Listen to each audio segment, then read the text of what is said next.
Après 1 an et demi de chantier et 1 an de percement de la galerie de sécurité du tunnel du Chat, le département de la Savoie et l'entreprise Eiffage donnaient un rendez-vous sous terre pour un moment aussi rare que symbolique, le débouché de la galerie.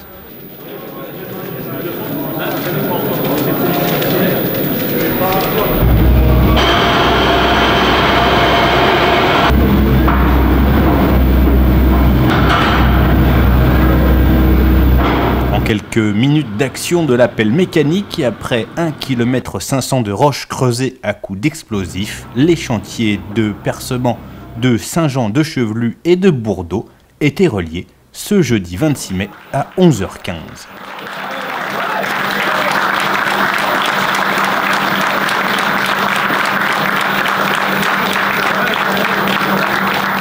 Le but était de laisser une épaisseur de 50-70 cm pour pouvoir, en un quart d'heure, je pense à peu près, pouvoir percer le tunnel et puis sécuriser avec du béton projeté l'ensemble du front et de la cavité pour pouvoir passer d'un côté à l'autre.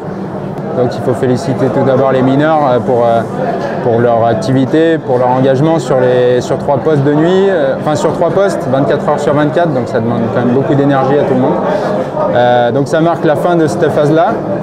Et derrière, on a une activité de revêtement. Donc toute la galerie est revêtue de béton coffré. Donc on a un outil de 12,50 m de long qui vient coffrer en fait le tunnel et donc pour bétonner l'ensemble de la galerie et des rameaux.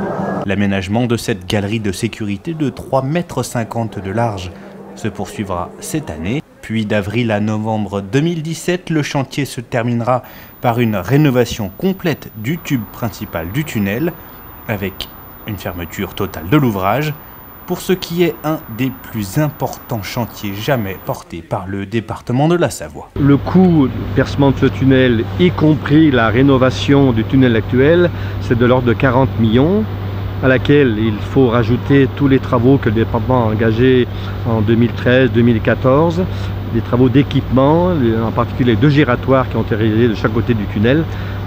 Au final, aujourd'hui, on arrive à une enveloppe de 53 millions d'euros. À la fin 2017, le tunnel rénové sera donc réouvert à la circulation et la galerie de sécurité ouverte, elle, en temps normal, aux piétons et aux nombreux cyclistes voulant franchir le massif. Ah ben ça sera un atout pour le territoire, tout à fait. Les gens aujourd'hui n'auront plus à faire le col du Chat pour venir dans l'avant-pays savoyard et visiter les vignobles de Jongieu, de Billem, de Lucé et aller à la fruitière coopérative de Yenne. Ce chantier, c'est aussi un enjeu territorial qui dépasse les frontières de la Savoie. La présence d'élus du département de l'Ain démontrant que cet axe routier irrigue un large bassin de vie de Chambéry à Belay et au-delà.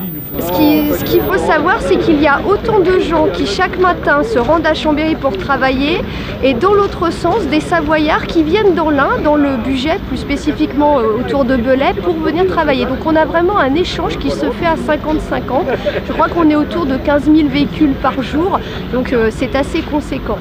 Pour continuer à être tenu informé sur l'état de la circulation dans le tunnel du Chat, rendez-vous sur savoie-route.fr.